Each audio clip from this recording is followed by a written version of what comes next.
My name is Sue Smerick, member of the Advocacy Committee of the League of Women Voters, Washtenaw County, and co-chair of the Voting Rights Working Group. I'm joined this evening by Lynne Kochmanski, our League President, Catherine Murau, our Vice President, and Chris Buffington, Board Secretary and co-chair of the Voting Rights Working Group.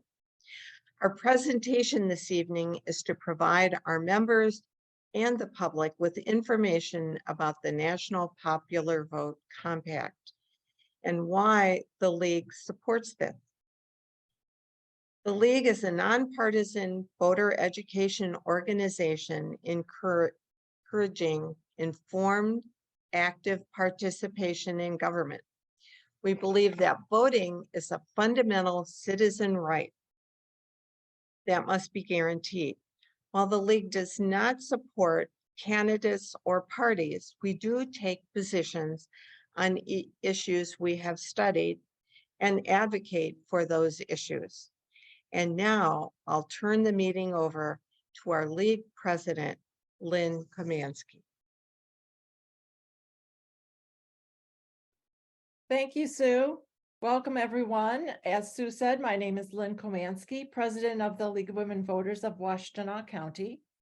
And the purpose of this presentation this evening is to educate our members and the public about the national popular vote and actions people can take to help pass the necessary legislation in Michigan. The League of Women Voters of Michigan has joined the Michigan National Popular Vote Coalition. Other members include the ACLU, Common Cause, Mothering Justice, and Voters Not Politicians. As part of the coalition, the League is engaged in a legislative campaign to pass the National Popular Vote Compact. The bill has been introduced in the Michigan legislature, and we plan to get it passed before the legislature's summer recess. Educational presentations, town halls, and webinars across the state play an important role in educating the public about the national popular vote and what we can do to help get the bill passed in the legislature. As Catherine and I go through the presentation this evening, if you have any questions, please put them in the chat where Chris Buffington, our board secretary, will monitor them. There will be time after the presentation to answer questions. First of all, how does America elect our president? The Electoral College. You can see on the map, the Electoral College votes on behalf of each state. Michigan has 15 electors, 2 senators, and 13 congressional districts.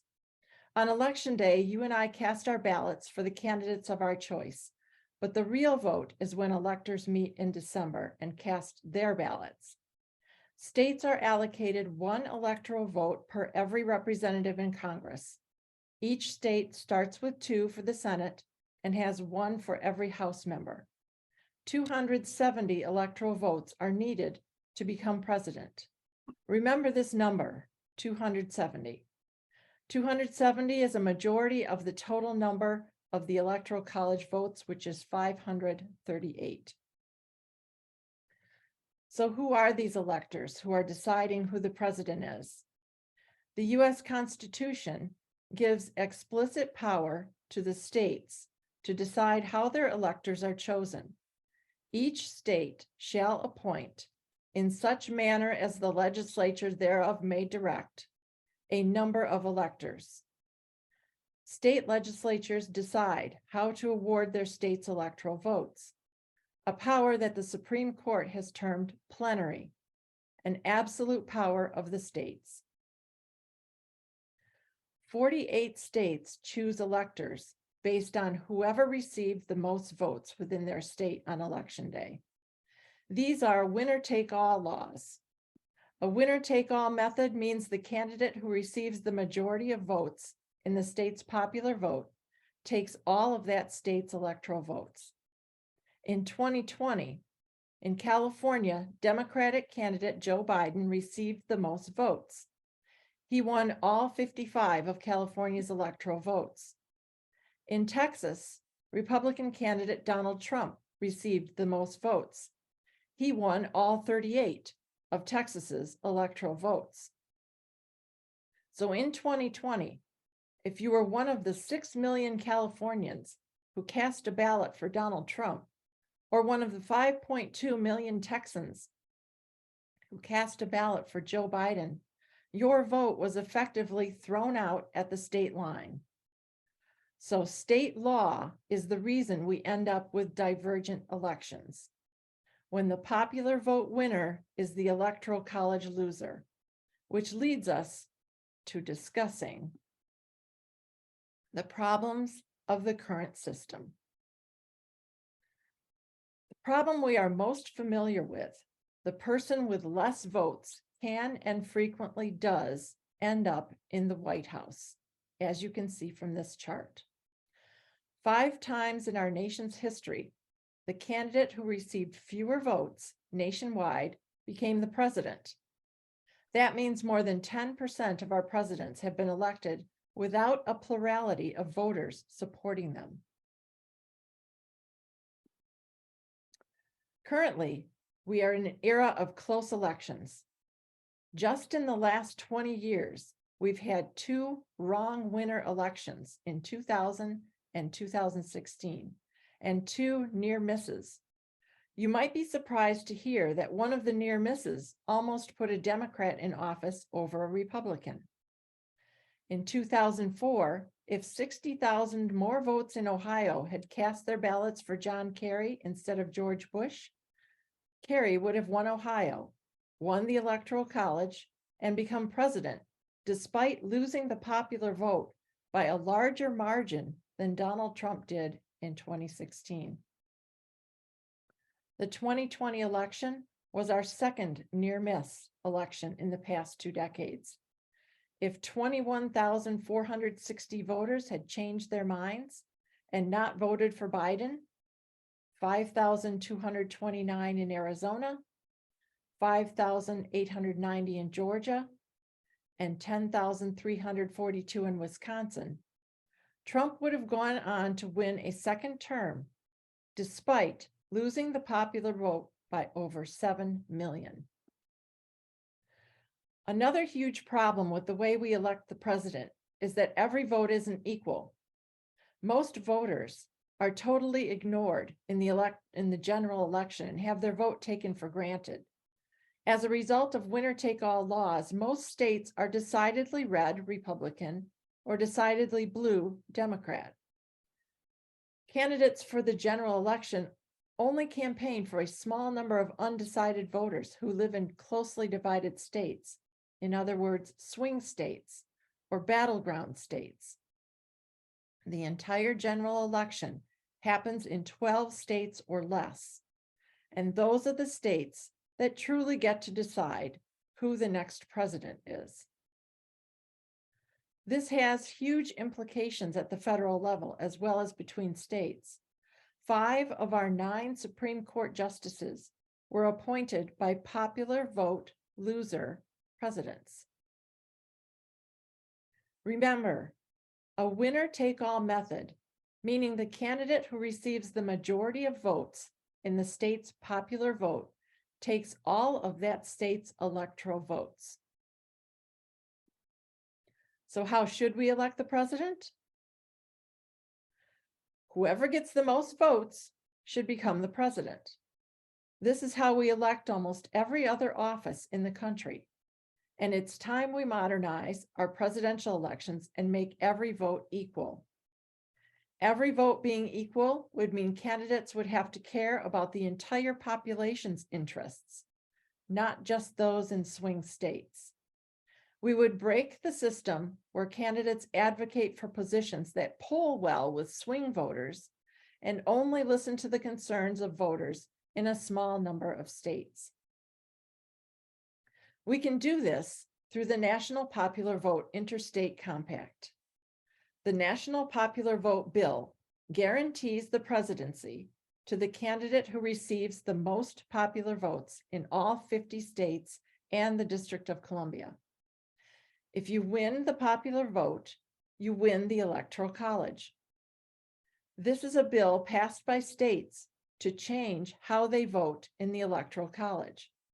States replace their current law with a new law that awards their electors to the candidate who wins the popular vote in all 50 states and the District of Columbia. However, the bill is only in effect when states totaling 270 electoral votes have been committed to the compact, thus guaranteeing the Electoral College to the winner of the national popular vote. That's right. We can have a national popular vote for president without a U.S. constitutional amendment. And it is because of these 17 words. Each state shall appoint, in such manner as the legislature thereof may direct, a number of electors. Sound far-fetched? It isn't. This bill has been passed in 16 states, totaling 195 electoral votes. In previous years, it has passed in at least one chamber in 9 additional states with 88 electoral votes. The national popular vote bills are currently pending in a dozen state legislatures.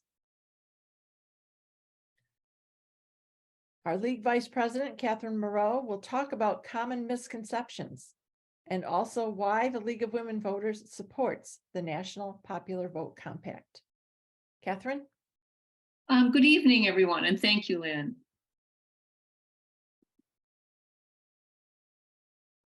Here, just one second. So, the first myth is that this is a partisan effort.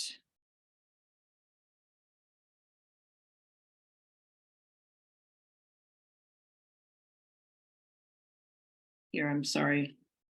Just give me one second.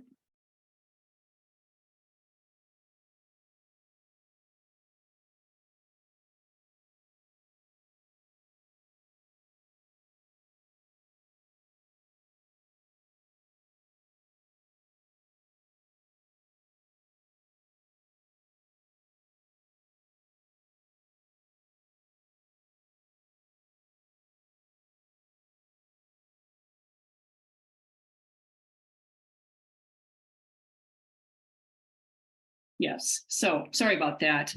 So the myth that this is a partisan effort. This bill is not a reaction to the 2016 election and was in existence a full decade before Donald Trump was elected. It was first passed in 2007. This isn't a left or right issue. It's an American issue that all voters can get behind. In 2018, 15 Republican senators in Michigan joined with Democrats to sponsor the National Popular Vote bill. Myth: small states would be hurt by a national popular vote. The small states, the 13 states with only 3 or 4 electoral votes, are the most disadvantaged and ignored group of states under the current state-by-state winner-take-all method of awarding electoral votes. The reason is that political power in presidential elections comes from being a closely divided battleground state, and almost all of the small states are non-competitive states in presidential elections. As this graphic shows, of the states with 3 or 4 electoral votes, 7 are decidedly Republican and 7 are decidedly Democratic. The small states are not ignored because of their low population, but because they are not closely divided battleground states. So there is no question which way their electors will vote. The small states of Hawaii, Delaware, Rhode Island, Vermont, and DC have already signed on to National Popular Vote because they know it makes their votes more relevant. Myth: candidates will just campaign in big states. People sometimes fear that candidates will just visit the highest population states. Every vote in every state would matter in every presidential election under national popular vote. Under a national popular vote, a voter in a small state would become as important as any other voter in the United States. Myth: candidates will just campaign in big cities. Will New York City and Los Angeles decide who the president is? No. It is a common misconception that people fear that big cities will decide an election under a national popular vote. This stems from people thinking cities are bigger than they actually are. In fact, 19.6% of the US lives in the 100 largest cities, while 20% of the country lives in rural America. To win a national popular vote, you can't just campaign to the 20% of people in rural America any more than you can just talk to people in big cities. You have to speak to both groups as well as the 60% of Americans who live in the suburbs and are evenly divided between Democrats and Republicans. Currently, we have two kinds of voters in presidential elections: those in flyover states and are irrelevant, and those in battleground states who are hyper-relevant. The national popular vote corrects this. We don't have to guess about this because we know when every vote matters. For example, within battleground states, candidates go all over the state because every vote matters and has the chance to clinch that state's electoral votes. After coming up with the concept of electors choosing the president, the founders debated how those electors should be chosen. Our current system is nothing like it was at the founding of our country. In the first presidential election, only 5 states allowed citizens to vote for the president in any form. Founders ultimately decided to leave it up to the states to decide. The state legislature was the closest body to the people. They could decide what was best for the voters in their state. We are looking to state legislatures to change their state laws, exactly as the framers intended. In fact, state legislators' constitutional duty, it is state legislators' constitutional duty to consider this matter. The National Popular Vote bill would guarantee the presidency to the candidate with the most votes. Every voter in every state would be politically relevant in the presidential election for the first time. The League of Women Voters of Michigan voted to support this legislation in Michigan using the national position. The League of Women Voters of Michigan also joined the Michigan National Popular Vote Coalition. As part of the coalition, the League is engaged in a legislative campaign to pass the National Popular Vote Compact. The League of Women Voters of Michigan is providing educational presentations at town halls and webinars across the state. These presentations play an important role in educating the public about the national popular vote and what we can do to help get the bill passed in this legislature. And the bill has been introduced. It was introduced on March 1st by Carrie Rheingans, and it needs to go through the committee process and pass in the Michigan House of Representatives and Michigan Senate and be signed by the governor. No bill was introduced in the 2019-2020 session. And in the 2021-22 session, a bill was introduced by Representative Kolazar, Democrat, and it was referred to the Committee on Government Operations, where it died. But as I mentioned, now we're back. It was reintroduced on March 1st. Help make it happen. Contact your legislators, letting them know you support National Popular Vote and want to see it pass this year. Email, call, send a postcard, show up at a town hall. Educate others about the need for National Popular Vote to pass in Michigan. The bill was introduced on March 1st. The League of Women Voters of Michigan will send action alerts to keep you updated on its progress. We plan to get it passed by June 30th, 2023. And here, once again, is a visual of the coalition of organizations who support this. League of Women Voters US supports National Popular Vote bill, and leagues including, the League of Women Voters United States supports this bill, and local leagues, including ours, are engaged on this campaign all around the country. Here in Michigan, we are part of the Michigan National Popular Vote Coalition. The league is working with ACLU of Michigan, Common Cause, Mothering Justice, and Voters Not Politicians. Here are some places to go for additional resources. On our national website, www.lwv.org, and there's a National Popular Vote website, www.nationalpopularvote.com.